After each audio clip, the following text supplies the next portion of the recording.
Buen día. Para hoy el tema es la mente corrupta. Ese es el tema para hoy, la mente corrupta. Quisiera dar un breve repaso para contextualizarles y quizás para darle un síntesis o resumen del concepto en el Nuevo Testamento. Quiero comenzar diciendo que la palabra mente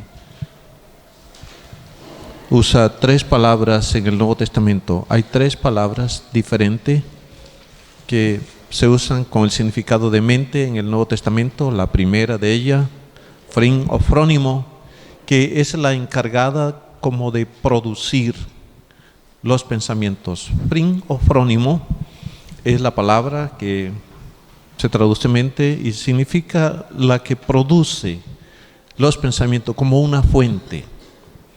Hay una segunda palabra que es sunesis, que es la encargada de unir o coordinar los pensamientos. Y una tercera palabra que es nous o noima, que es la que proyecta o edifica los pensamientos. Entonces, tres palabras.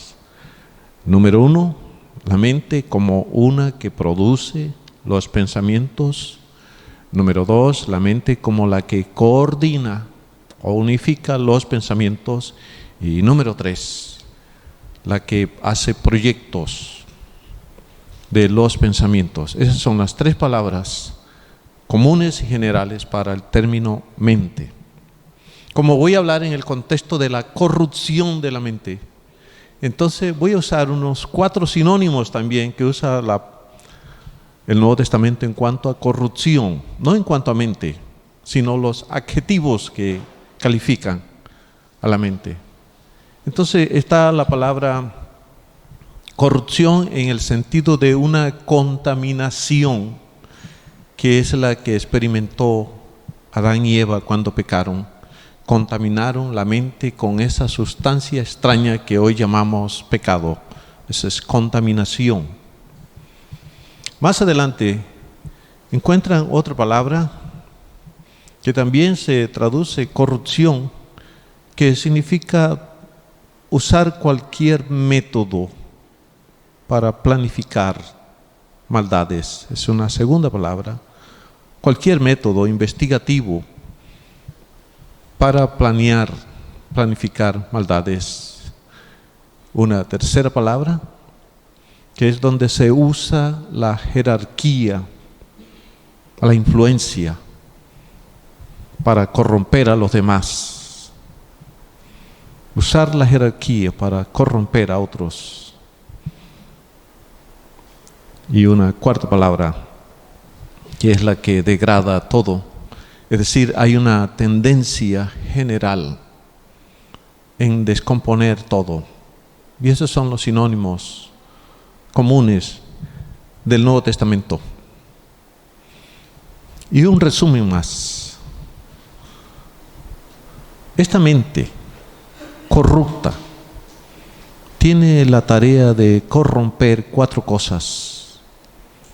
Esta mente corrupta tiene la tarea de corromper 4 cosas.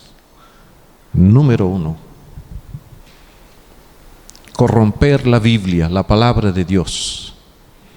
Es decir, cómo crearle a la Biblia una Biblia paralela para falsificar la verdad. Esa es corrupción, es una de las palabras que se utiliza. Corromper la Biblia. Número 2, corromper la piedad de un creyente, es decir, crear una vida cristiana paralela a la vida cristiana real, falsificar la vida cristiana, en otras palabras, es decir, tener buena conducta sin ser creyente. Esa es la segunda palabra. Una tercera palabra es corromper la verdad. ¿Cómo hablar cosas que parecen verdad, que no son verdad? Es la tercera palabra. Y una última, cuarta. es la de crear paralelismo a las cosas de Cristo. Crear paralelismo a las cosas de Cristo, como crear un paralelismo a la fidelidad que se tiene a Cristo. Esto les da un resumen de todo lo que quiero compartir. Pero lo que voy a hacer inmediatamente es que voy a usar 4 textos, y ahora sí quiero que se ubiquen conmigo y miramos los textos, y voy repasando un poquito lo que ya anuncié. Entonces quiero que pasen a Tito capítulo 1 versículo 15.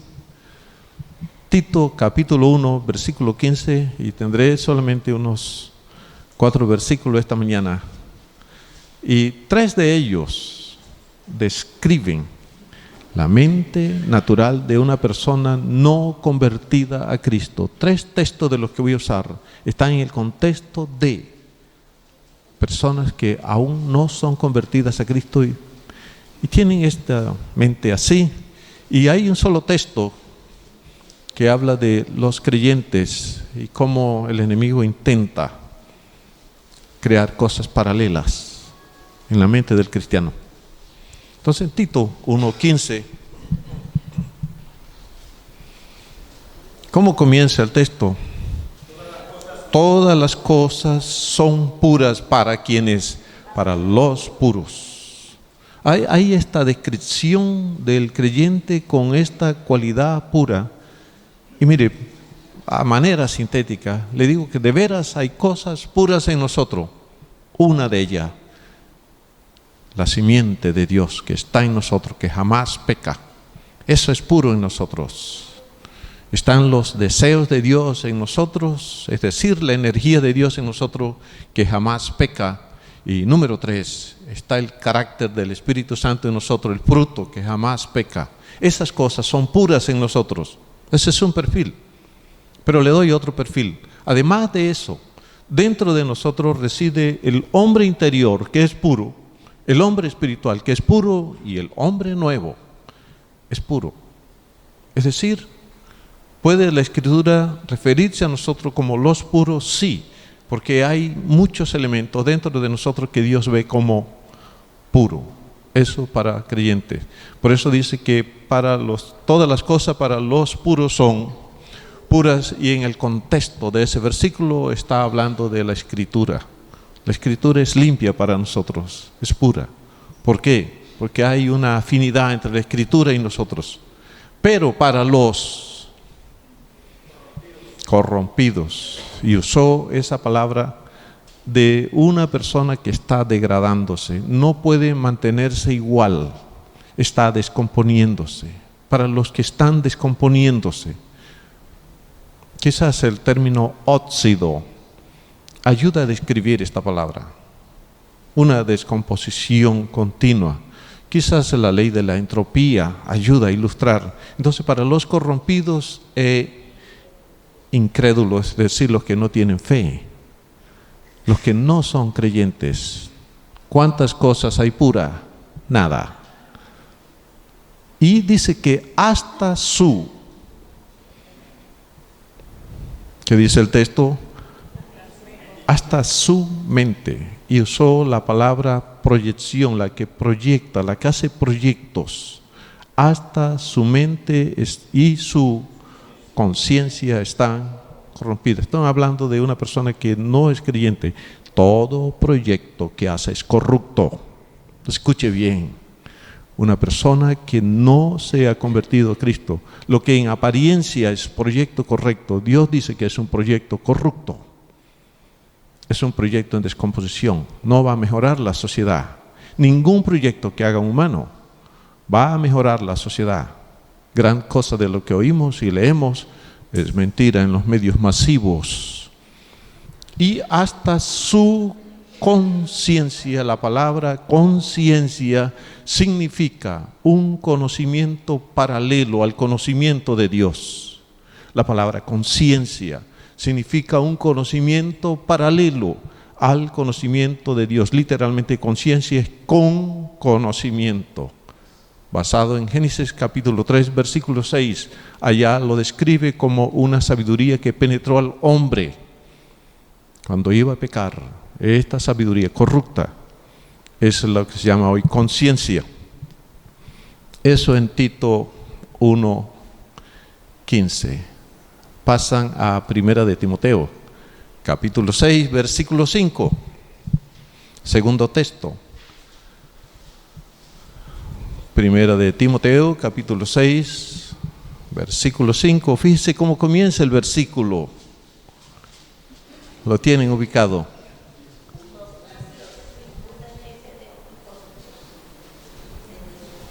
¿Cómo dice?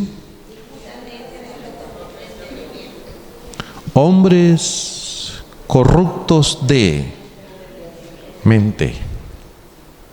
La misma palabra, la que proyecta, la que hace proyecto.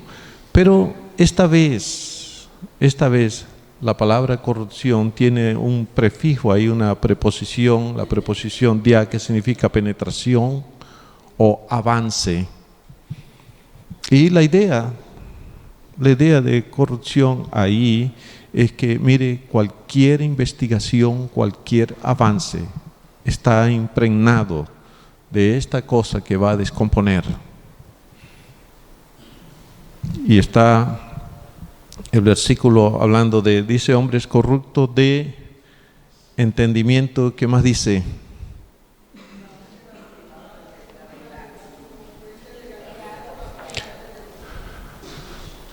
Mire, esta clase de proyección dice que van a utilizar su relación con Dios para ganar dinero. Esa es mente impía. Esa es mente de no creyente. Y esta clase de mente piensa que el trabajo religioso es para obtener dinero. Eso explica por qué se utilizan púlpitos y muchos escenarios para fomentar ganancias personales. Y mientras anuncian eso, todas las personas que están ahí oyendo tienen esta idea que es verdad lo que están diciendo, y quizás por eso ha tenido un impacto fuerte la doctrina de la prosperidad, doctrina que es extrabíblica. No hay tal concepto en el Nuevo Testamento, no hay tal concepto en la iglesia. Usar el púlpito para fomentar ganancias personales concuerda con la mente impía. Eso no es de creyente. Un líder, un pastor no debe aprovecharse de ninguna feligresía para enriquecerse él, mientras los hermanos se empobrecen con la falsa esperanza que se van a enriquecer si dan más. Está contra el texto. Esa idea de decirle a la iglesia que seremos prósperos económicamente no está por ningún lado. Es una noticia que inventó la mente corrupta. Y no estoy diciendo que es malo ofrendar, porque la Escritura de veras nos manda a ofrendar, cada uno como propuso en su corazón, pero prometerle riquezas a los creyentes es cosa de impíos, de la mente natural, mas no cosa de la mente renovada. Y ese es el segundo concepto que está ahí en 1 Timoteo 6:5, usar la piedad como fuente de ganancia. Y 2 de Timoteo, capítulo 3, versículo 8, tercer concepto. De manera que Janes y Jambre se opusieron a Moisés, de la misma manera estos se oponen a la verdad. 2 de Timoteo 3:8.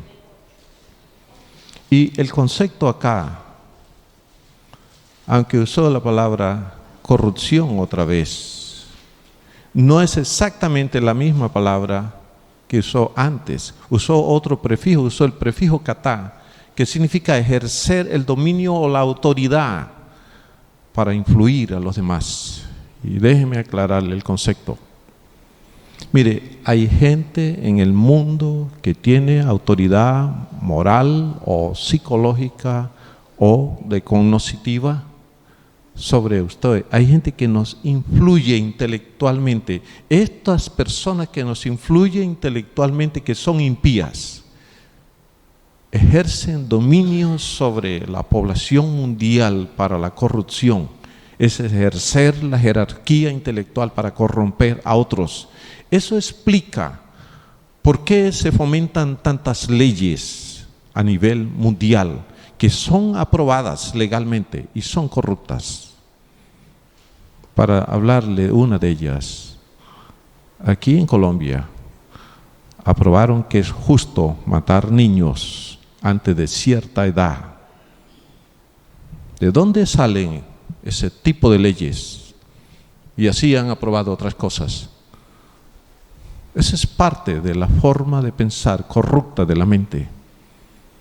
Cuando no hay derecho de quitar la vida a nadie, esa mente dice que sí, y se han tomado el derecho de Dios. Eso es usar la jerarquía. Y por el otro lado, si notan en los medios masivos de comunicación, hay líderes a escala mundial que no son líderes del gobierno, son otras personas con alguna influencia intelectual. Quizás Carlos Sagan ha metido algunos conceptos. La literatura griega de los grandes filósofos de la época, 300 a.C., aún siguen influyéndonos. La literatura latina de los romanos también tienen gran influencia. Hombres que no son creyentes, que tienen gran impacto en la sociedad de hoy. De ese tipo de cosas está hablando 2 de Timoteo 3:8. Hombres que hacen oposición en su mente corrupta a la verdad y usan esta jerarquía para corromper a las personas bajo su influencia. Y ese es el tercer concepto. Y cuarto concepto, 2 de Corintios, capítulo 11, versículo 3. Y voy a quedarme un poquito acá.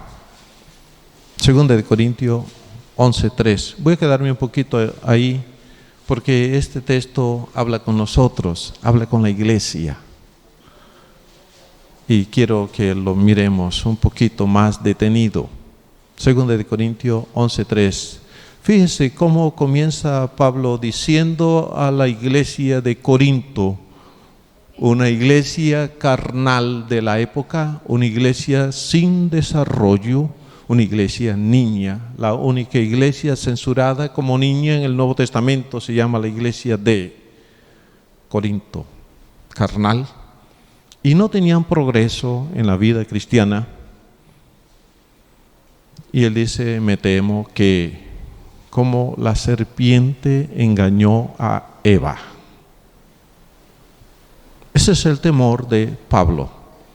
Él comienza diciendo, me temo que como la serpiente engañó a Eva, vuestros sentidos, es decir, vuestra mente,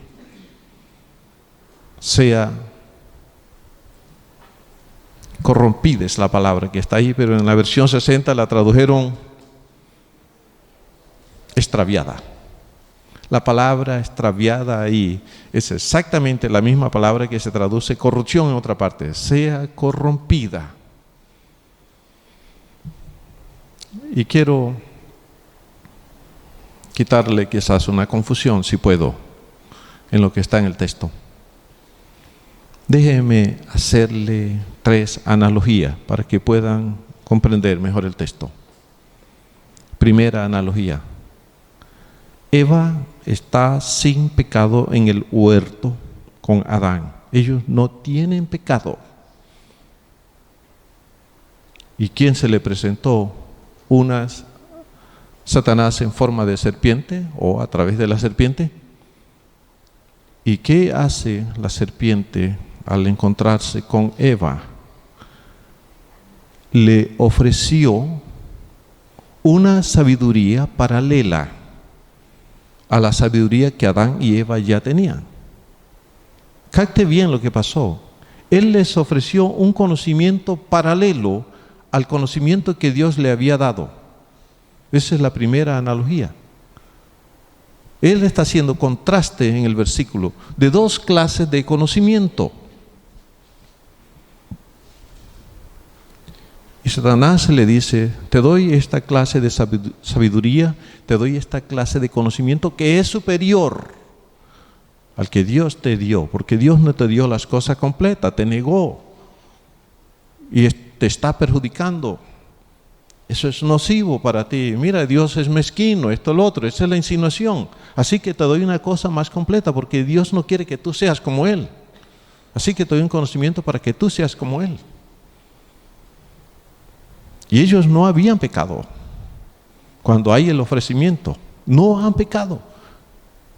Note, esa es la primera analogía. Voy a darle una segunda analogía. En Corintios, cuando Pablo está hablando con el creyente, ya ellos son creyentes, ya ellos tienen una mente renovada y ellos ya tienen la mente de Cristo. Eso está en otros pasajes. Ya ellos tienen la mente renovada, ellos tienen la mente de Cristo. La mente de Cristo no peca, la mente renovada tampoco. Y en el texto le ofrece este conocimiento corrupto. Se explica de la siguiente manera: mire, dentro de nosotros hay una mente que piensa lo correcto, no peca. Y dentro de nosotros hay otra mente que solamente piensa en pecar y en la corrupción. Dentro de nosotros está la mente renovada o la mente de Cristo, y también está la mente natural, la mente corrupta. Por eso sabemos cuando estamos de un lado y cuando estamos del otro, porque cada uno de esas mentes piensa en lo que es natural para ella. Así que ahí hay un segundo paralelismo o una segunda analogía, que dentro de nosotros, de la misma manera que había el conocimiento de Dios en Eva antes del pecado, Satanás le ofreció un segundo conocimiento. Dentro de nosotros también, en nuestra mente nueva, hay un conocimiento de Dios, y la otra mente, la mente corrupta, le ofrece un conocimiento paralelo a la mente renovada. Y esa es la segunda analogía. Y la tercera analogía, en los versículos que siguen, en el versículo 4, fíjese que la analogía que hace Pablo en el contexto es que ya ellos tienen el evangelio, la iglesia de Corinto tiene el evangelio correcto, pero también querían recibir otro evangelio distinto a ese. Y esa es la tercera analogía. En los tres casos está contrastando lo de Dios con el producto paralelo. Por eso en 2 Corintios 11:3, fíjese que a usted su mente natural le ofrece dos cosas que son paralelas al conocimiento correcto. Ahí, fíjese los dos adjetivos que están en el contexto de Cristo. Habla de la sincera y fidelidad a Cristo. Y la palabra sincera es lo que tiene la mente renovada. Es decir, tiene un solo perfil, tiene un solo motivo, una sola intención, es de una sola cara. Esa es la palabra sincera. Y la palabra fidelidad ahí es la que no sufre acusaciones, la que no tiene temor, la que no tiene nada de que esconderse, que ocultar. Estas dos cosas están en la mente renovada. Y lo que hace la otra mente, o el enemigo a través de la otra mente, es ofrecerle esas cosas paralelas a estas dos cosas. Déjenme le explico. Es decir, Satanás ofrece a través de la mente no renovada una fidelidad falsa, para que usted tenga dos tipos de fidelidades: la fidelidad genuina y la fidelidad que parece fidelidad, que no es fidelidad, es decir, una fidelidad paralela inventada por la mente no renovada o la mente corrupta. Y de esta manera se explica cómo existen creyentes que pueden tener dos estándares. Uno para sí mismo y otro estándar para los demás. Pero eso es fácil explicarlo. La cosa es que usted mismo puede engañarse con dos clases de fidelidades, una que es correcta y la otra es falsa. Y la segunda, esa es la palabra sincera. La segunda, la palabra fidelidad. Si es fiel, no debiera existir acusación en su conciencia. Si hay acusación de alguna categoría en su conciencia, indica que la mente no renovada está activa y le está creando un paralelismo a usted, y por eso puede descubrirla. Si hay acusación es porque está activa este tipo de corrupción dentro de usted, y entonces por eso se presentan esas acusaciones dentro de la persona. Estoy hablando del creyente ahora. Entonces tienen las 4 ideas. 4 tipos de corrupción. La de Tito, es donde se busca corromper la Biblia. Esa es una tarea de la mente impía. La de 1 Timoteo 6:5 es un método engañoso, también creado por los impíos, para corromper la piedad. 2 de Timoteo 3:8 es usar la jerarquía para corromper la verdad. Y número 4, la mente natural que está en el creyente busca corromper mediante un paralelismo la mente renovada dentro del creyente. Este conflicto ocurre dentro del creyente. Y esas son las 4 ideas que quería compartir.